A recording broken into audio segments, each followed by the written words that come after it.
여러분 안녕하십니까? 시청자의 눈으로 바라보는 옴부즈맨 와의 김성근입니다. 대선을 40여일 앞둔 요즘 정수장학회와 과거사 문제, 그리고 북방 한계선에 대한 여야간 공방이 끊이질 않고 있습니다.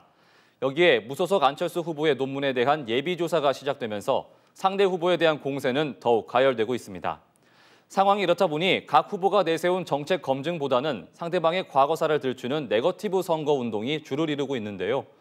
오늘 TV와 비평에서는 상대 후보에 대한 공세만 있고 검증은 미흡한 대선 보도에 대해 이야기 나눠보겠습니다. 옴부즈맨 나의 첫 순서는 시청 소감을 들어보는 시청자 의견 시간입니다. 오늘은 2012 대통령 리더십 대토론회 방송과 뉴스와의 방송의 기술적인 부분에 대한 여러 의견들이 있었습니다. 함께 보시죠.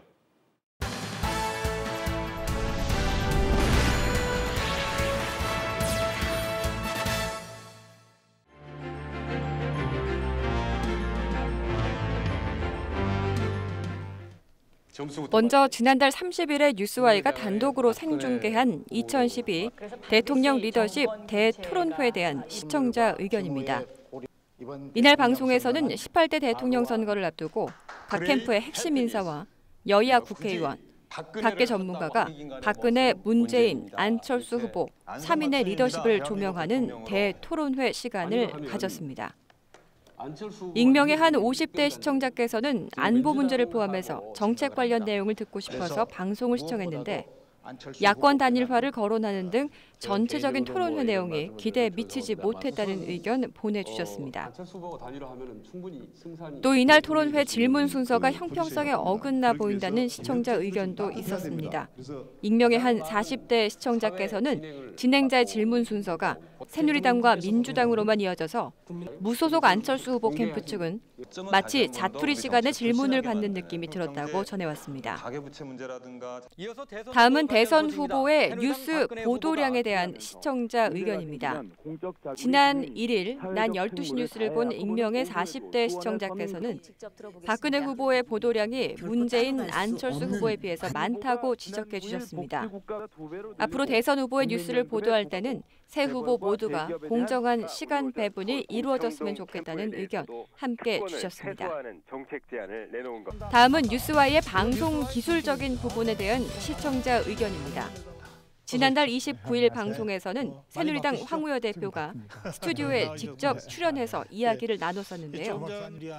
이날 스튜디오 뒷배경으로 사용된 청와대 지붕 선이 황우여 대표의 목을 겨냥하는 것처럼 보였다고 사진학을 전공한 50대 시청자께서 의견 주셨습니다. 앞으로는 카메라의 위치나 높이를 약간만 조정한다면 이런 문제는 해결할 수 있다는 의견도 함께 주셨습니다. 소중한 의견 보내주신 시청자 여러분께 진심으로 감사드립니다. 이번 순서는 뉴스와이를 말한다 시간입니다. 오늘은 김재선 시청자 평가원이 오전 7시와 저녁 8시, 그리고 밤 10시와 11시 뉴스를 각각 모니터했는데요. 뉴스와이는 24시간 보도 전문 채널로서 얼마나 심층적인 보도를 하고 있을까요? 평가원의 의견 함께 보시죠.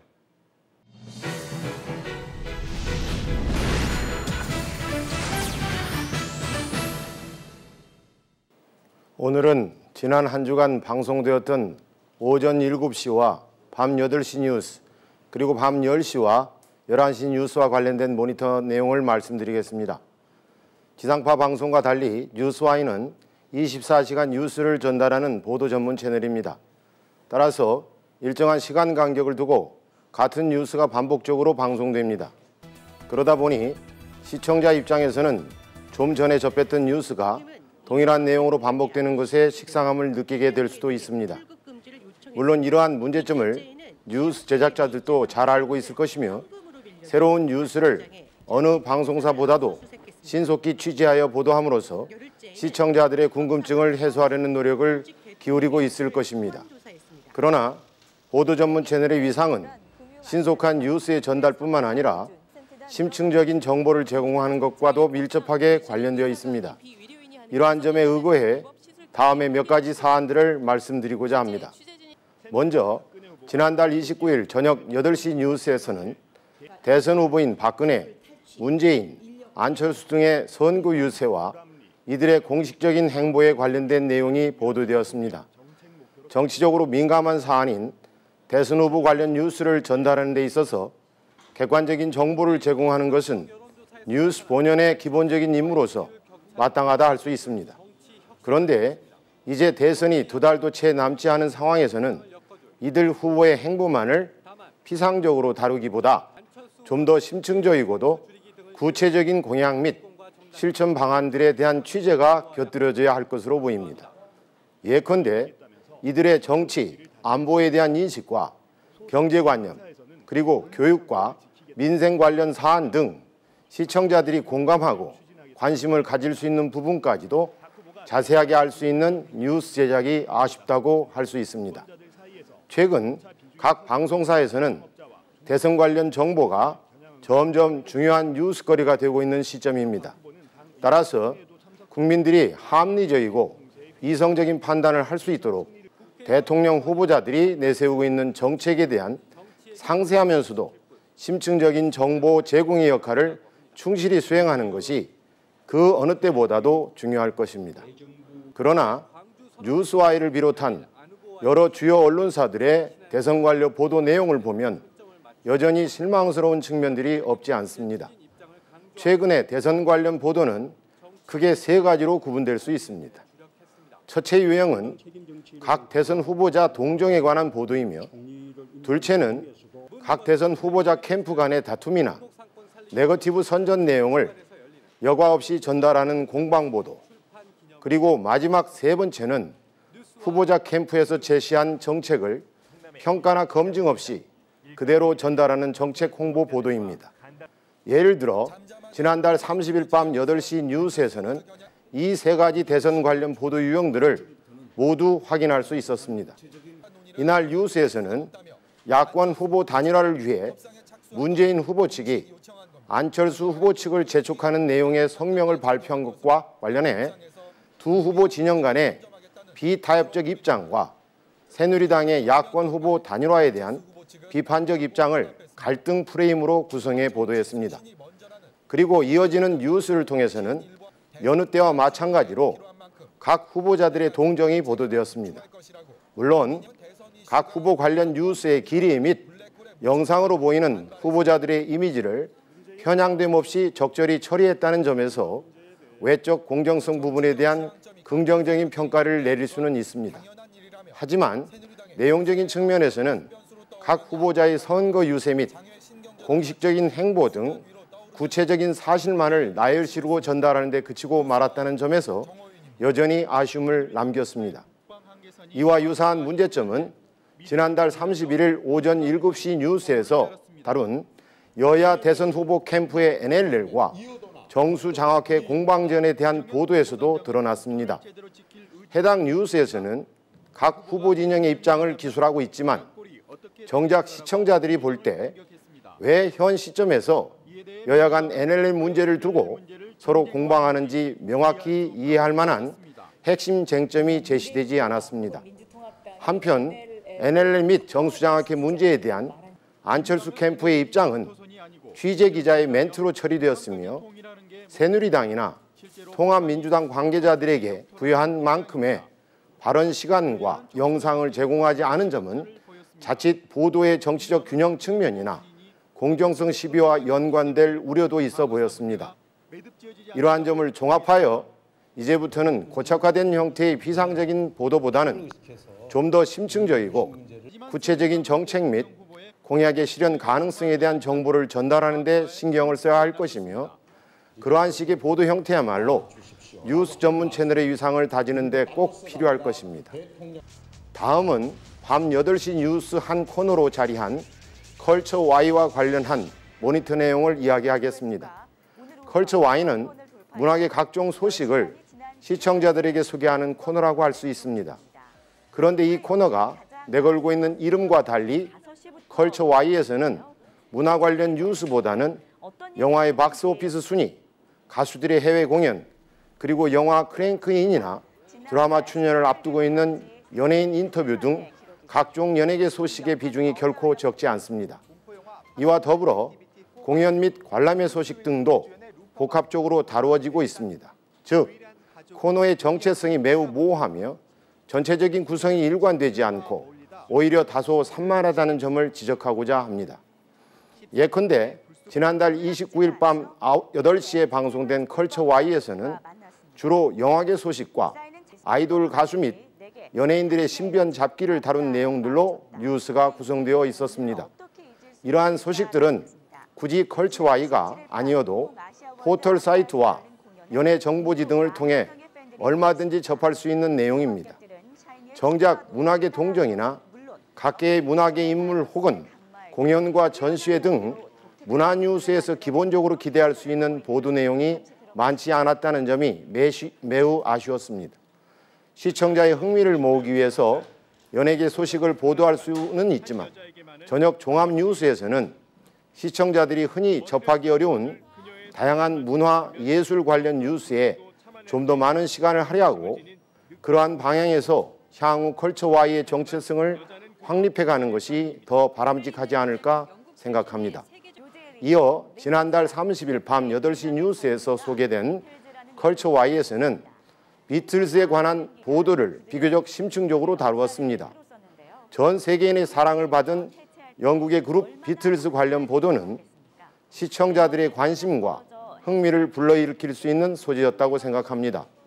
그런데 정작 뉴스 내용의 중심이 그룹 비틀즈에 관련되기보다 존 레논의 부인이었던 오노 요코에 대한 폴 맥카트니의 언급에 맞춰져 있었다는 점은 매우 아쉬웠습니다. 폴 맥카트니는 존 레논의 부인이었던 오노 요코가 비틀즈 해체의 주요한 원인은 아니었지만 그녀가 녹음실에 앉아 있는 것이 불편했었다고 말했고 이러한 발언이 마치 중대한 사안인 것처럼 뉴스를 통해 다루어졌습니다. 하지만 적어도 컬처와이에서 소개하는 뉴스라면 이런 지엽적인 사안보다는 비틀즈의 해체 과정이나 폴 맥카트니가 상기하는 비틀즈 활동상 등 좀 더 그룹 본연에 관계된 정보들을 심도 있으면서도 주요하게 다루는 것이 더 좋지 않았을까 생각합니다. 컬처와이가 정통 뉴스 프로그램에서 문학의 소식을 담당하고 있는 코너라는 점을 감안할 때 앞으로는 대중문화와 관련해서도 사변적인 내용보다는 시청자들에게 유익한 정보를 심층적으로 취재하여 보도하는 것이 바람직하다고 여겨집니다. 마지막으로 몇 가지 지엽적인 사안에 대해 말씀드리겠습니다. 먼저 지난달 30일 밤 10시 뉴스에서 방송된 미국 동부에 상륙한 허리케인 샌디 보도와 관련한 문제점입니다. 뉴욕 특파원이 현장에서 보도한 허리케인 관련 뉴스에서 기사 내용과 자료 영상이 일치하지 않아 시청자들에게 전달되어야 할 생생한 현장감이 매우 약했다고 생각됩니다. 허리케인 샌디가 미국 동부 지역에 직접적인 영향력을 미치고 있는 상황에서 일상적인 미국 동부 지역의 영상을 보여주는 것은 재난보도의 긴박감이나 현실감을 상실하는 원인이 됩니다. 뿐만 아니라 시청자들로 하여금 재난의 심각성과 경각심을 인식하도록 함으로써 피해를 최소화하는 것은 재난 당시 뉴스가 수행해야 할 주된 임무입니다. 따라서 앞으로는 보다 현실감 있는 영상 자료를 확보하여 시청자들에게 제공하는 데 노력을 기울일 필요가 있겠습니다. 또 같은 날 밤 11시 종합뉴스에서 위기 환율이라는 주제의 뉴스가 보도되었습니다. 이 뉴스에서는 선불안 포지션, 인근 궁핍화 정책 등과 같이 일반인들이 들을 때 이해가 어려운 전문적인 경제 용어들이 자주 등장했습니다. 이 경우 경제 분야의 사전 지식이 없는 시청자들을 위해서 적절한 설명이나 해석을 함께 곁들임으로써 뉴스의 의미를 좀 더 충실히 이해할 수 있도록 하는 것이 좋을 것으로 생각됩니다. 지금까지 오전 7시와 밤 8시 뉴스, 그리고 밤 10시 뉴스와 밤 11시 종합뉴스에 관한 모니터 내용을 말씀드렸습니다.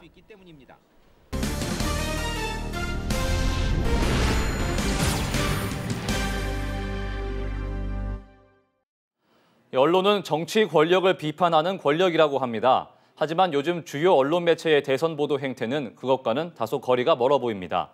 각 후보에 대한 검증 노력을 제대로 기울이지 않은 채 의혹만을 부풀리거나 후보 간의 갈등을 부추기는 보도가 주를 이루고 있기 때문입니다.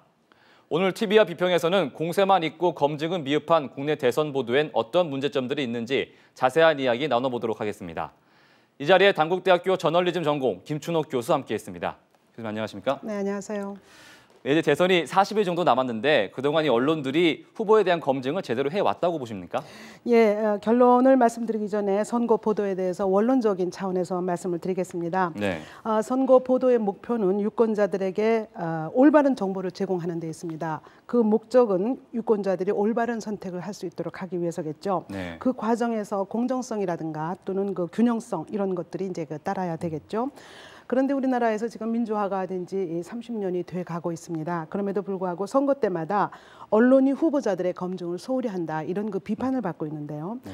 언론이 후보자와 관련해서 올바른 정보를 유권자들에 제공을 하지 않는다면 이것은 직무유기입니다. 지금 많은 언론들이 대부분의 언론들이 직무유기를 하고 있습니다. 네.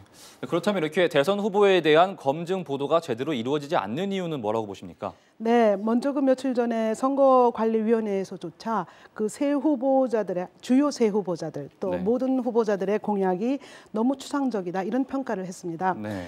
공약을 실현하기 위한 재원 조달 방법이라든가 또 구체적인 실행 계획이 미비하다. 그래서 그 매니페스토 운동도 펼쳐지고 있습니다. 우리나라에서 그 2006년부터 매니페스토 운동이 시작이 됐습니다만 지금 현재는 무용지물이 되고 있습니다. 다른 한편에서 볼 때 주요 후보자들의 공약이 비슷합니다. 주요 새 후보자가 가장 중요하게 꼽은 것이 경제민주화인데요. 그 내용이 아주 비슷합니다. 지난 대선 때는 진보와 보수라는 대결 구도가 있었습니다만은 이번에는 그 안철수 후보의 등장으로 진보와 보수의 접점지대가 생겨서 그렇다. 이제 이렇게들 얘기를 하고 있습니다. 세 번째로는요. 이것이 사실은 가장 중요한 이유가 아닐까 하는 생각이 듭니다. 한 나라의 정치가 그 나라의 수준을 나타내준다. 이제 네. 그렇게 얘기를 합니다. 한 나라의 언론의 내용은 그 나라의 문화를 반영하는 거다. 그렇게 우리는 보고 있습니다.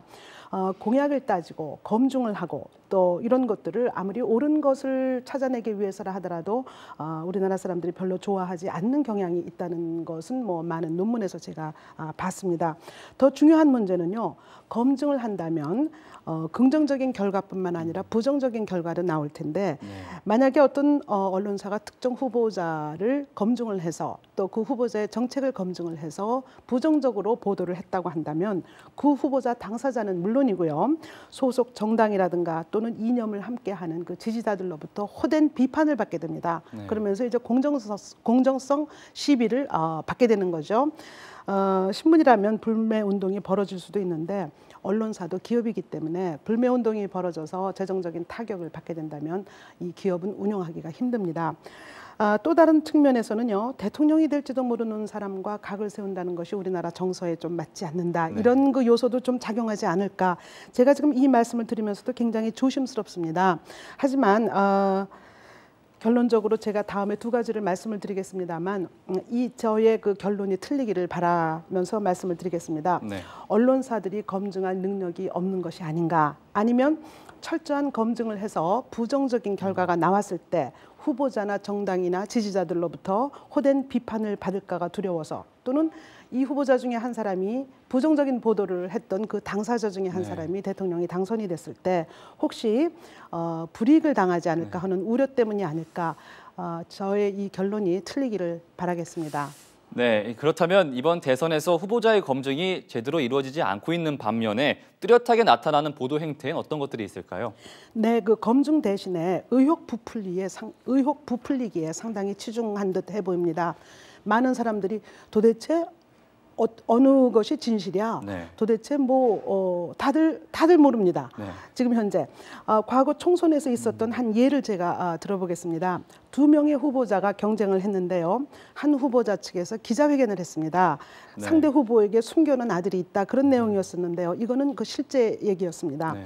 기사 마감 시간이 되고 그러니까 모든 언론사들이 일단 이제 그것을 다 크게 보도를 했습니다. 나중에 보니까 이제 사실이 아닌 것으로 밝혀졌지만 워낙에 그 유권자들의 뇌리에 이 사실이 박혀 있어서 네. 그 피해자 후보자는 사실 낙선을 했고 그러나 나중에 사실은 이제 밝혀졌습니다. 그런데 언론이 이런 종류의 그 언론 플레이의 폐해를 다 깨닫고 있습니다. 그래서 지금은 과거처럼 그렇게 의혹을 그 즉시 즉각적으로 보도를 하지 않고 있고 또 상대 측의 반응을 과거보다는 조금 더 자세하게 보도를 하고 있습니다만은 그럼에도 불구하고 그 의혹을 그대로 보도를 하고 네. 있습니다.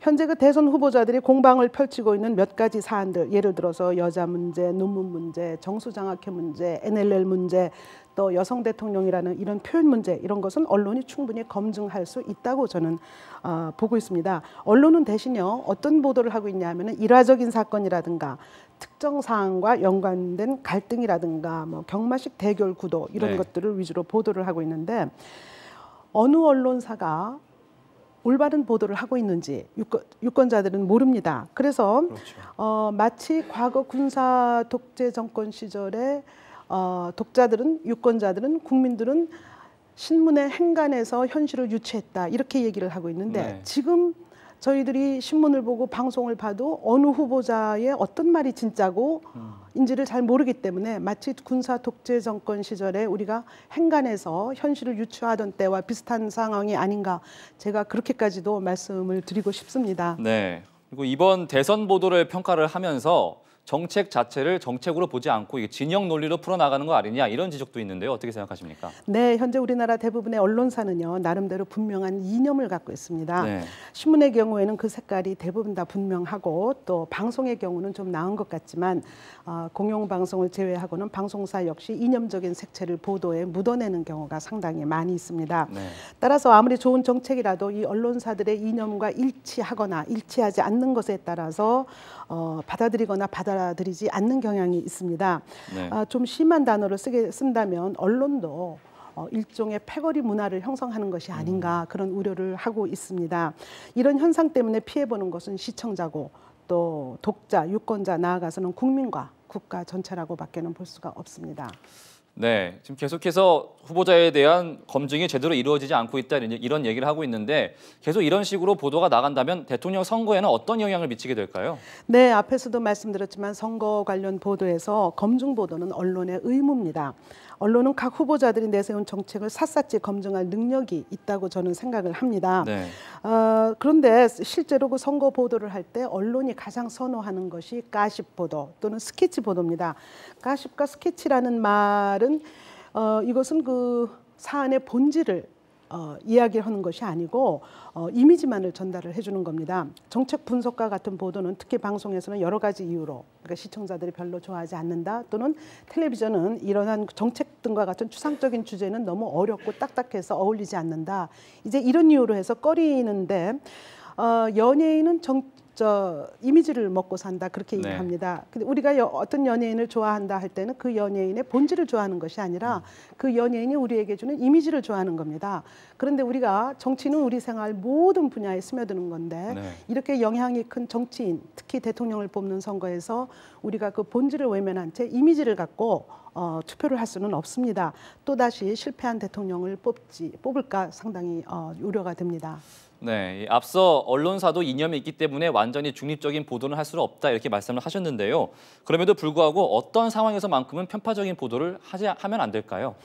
예, 그 언론이 정치 현실을 보도하는 차원이 세 가지가 있습니다. 네. 첫째가 정치 현실을 있는 대로 객관적으로 보도를 하는 겁니다. 매일매일 예를 들어서 어떤 후보자가 어디를 방문을 했다거나 누구를 만나서 무슨 얘기를 했다거나 그래서 최대한으로 이제 객관적으로 이제 보도를 해야 하는데요. 그런데 정치 현실을 보도하는 또 다른 두 가지 차원이 있는데 그 차원에서는 언론사 또는 언론인의 주관이 들어갈 수밖에 없는 그 사안들입니다. 네. 예를 들어서요, 정치 현안을 해석을 해줘야지 되는 경우가 많습니다. 또 필요하다면 탐사 보도도 해야 되고요. 이런 것은 이제 해석적 공동체로서의 언론이다 그런 말을 합니다. 그리고 정치 현안에 관해서 이슈를 구성해줘야 되고 지도자 상을 구성을 해줘야 되고 정치적인 언어를 만들어내야 되고 정치적인 관계도 이제 만들어줘야 되는데 이럴 때는 언론사와 언론인의 주관이 들어갈 수밖에 없습니다. 그러나 어떤 경우라 하더라도 기본은 있습니다. 그것은 저널리즘의 기본인데요. 사실을 바탕으로 해서 공정하고 균형 있는 보도를 해야 하고 네. 한 후보자가 한 말을 일부를 떼서 보도를 하는 것은 절대로 안 됩니다. 이것은 전체적인 맥락에서 전달을 해야 합니다. 그리고 상대방이 제기한 의혹을 그대로 보도해서 절대로 안 됩니다. 최대한 중립적인 언어를 선택을 해야 합니다. 가치 표현이 들어간 것은 굉장히 조심해야 합니다. 네. 그리고 특정 후보자에게 불리하다고 해서 또는 유리하다고 해서 보도를 하거나 보도를 하지 않거나 이것은 절대로 안 됩니다. 그리고 가치 부여적인 용어로 유권자를 오도해서도 안 됩니다. 오보하지 말고 왜곡하지 말고 과장하지 않는 것이 언론이 지켜야 하는 가장 중요한 요소입니다. 네, 지금까지 대선을 앞두고 공세만 있고 검증은 제대로 하지 않는 현 언론 보도에 대해서 이야기 나눠봤습니다. 그렇다면 마지막으로 가장 시급하게 해결해야 할 문제가 무엇인지 한번 짚어주시죠. 예, 첫째로 그 언론사 스스로가 검증 보도가 얼마나 중요한 것인지에 대한 문제 의식을 가져야 합니다. 언론사가 그러한 문제 의식을 갖지 못한다면 시민들이 나서야 하지 않을까 그런 생각이 듭니다. 둘째로 검증 보도의 문제점이 후보자가 제시한 정책에 있다면 당연히 언론이 이를 지적해야 합니다. 네. 또 세 번째로 검증 보도의 문제점이 따지기 싫어하는 국민성 때문에 또는 혹시라도 국민들로부터 지지자들로부터 비판을 받을까 봐 두려워서라면 이것은 당연히 고쳐야 합니다.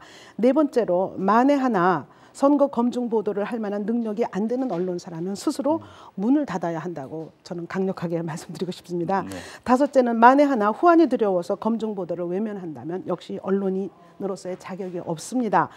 그러는 만큼 스스로 언론이기를 포기해야 할 겁니다. 네, 교수님 오늘 말씀 여기까지 듣겠습니다. 좋은 말씀 고맙습니다. 네, 대선이 다가오면서 매니페스토라는 말을 많이 듣게 됩니다. 이 매니페스토는 라틴어 증거에서 나온 말로 선거에서는 후보자의 실천 가능한 공약을 말하는 건데요. 그런데 이번 대선을 앞두고 국내 매니페스토 실천본부에서 박근혜, 문재인 그리고 안철수 세 후보를 향해 레드카드를 들었다고 합니다. 이유는 세 후보 모두 매니페스토 본부에서 보낸 질의서에 답변을 하지 않았기 때문인데요. 각 후보마다 내세우는 핵심 정책은 있지만 구체적인 공약은 제시하지 못하는 대선 후보들의 이중적인 모습에 대해서 선거를 불과 40여일 앞둔 이 시점에서 언론은 철저하게 검증해야 할 것입니다. 옴부즈맨 와의 제작진은 시청자 여러분의 다양하고 소중한 의견을 기다립니다. 뉴스와의 방송을 보고 느낀 소감을 뉴스와의 홈페이지 시청자 게시판이나 뉴스와의 SNS로 보내주시기 바랍니다. 시청자 여러분의 많은 참여 바랍니다. 오늘 방송은 여기까지입니다. 여러분 고맙습니다.